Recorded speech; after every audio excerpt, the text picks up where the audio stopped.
to allow one public speaker, and that is Mike Sobolo. Mr. Sobolo? Yes, thank you. Please identify yourself for the record. Yes, thank you very much on my dad. I apologize for not being able to make it earlier. My name is Mike Sobolo. I'm here about myself. I have taught all grades. I was fortunate enough to be a uncertified teacher. They were desperate. I have a technical background in science and math. The reason I'm here is I went to Deerfield Beach High School as a student, and in Rapid City, where I spent a number of years, Rapid City unfortunately was the first community to have a student walk in with a shotgun. And as we all know, our community has had some serious things happen lately as well. In fact, I'm not going to ask you questions. I know you can't answer it, but it is a federal statistic, not mine, it's not my opinion, that 1 out of 5 children before reaching the age of 18 has been exposed to something that has met a degree of criminal prosecutability, not just something that would make a parent upset. And this is our government's federal statistics. These come out every 4 years. They are not mentioned. I do not know why. But here's the deal. There's nobody between those kids and what's happening to them other than you. There's no one who has a hat whose job it is.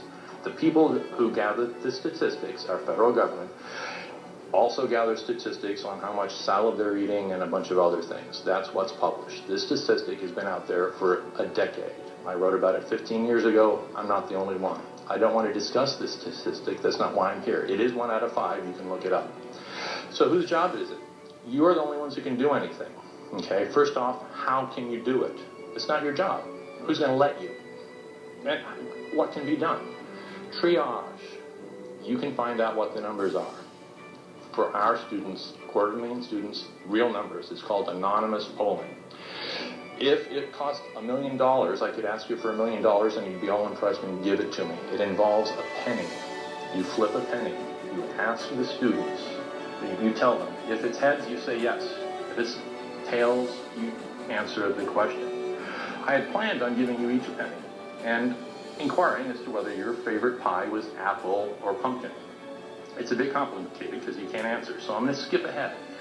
We could still do it. I could ask you to write on a piece of paper. Pick the top or the bottom. I could ask you to do it now if I can't ask you for your permission. But let's say you were to write on a piece of paper. I'd say, okay, pick one. You'd pick the top or the bottom. I'd say, okay, call the top heads, bottoms, tails. Now, if it were children, I can phrase this much more carefully. 3 minutes, it's the end of the day. It could be phrased as, and you will spend hours deliberating this. Believe me, the question can be phrased. Has anything happened that you were uncomfortable, that you felt trapped and you couldn't share with an adult? It could be that simple, and you can have an answer that will not upset parents. It won't upset the kids. If I ask, excuse me for pointing, but one of you, whether your favorite pie is apple or whatever, you won't tell me.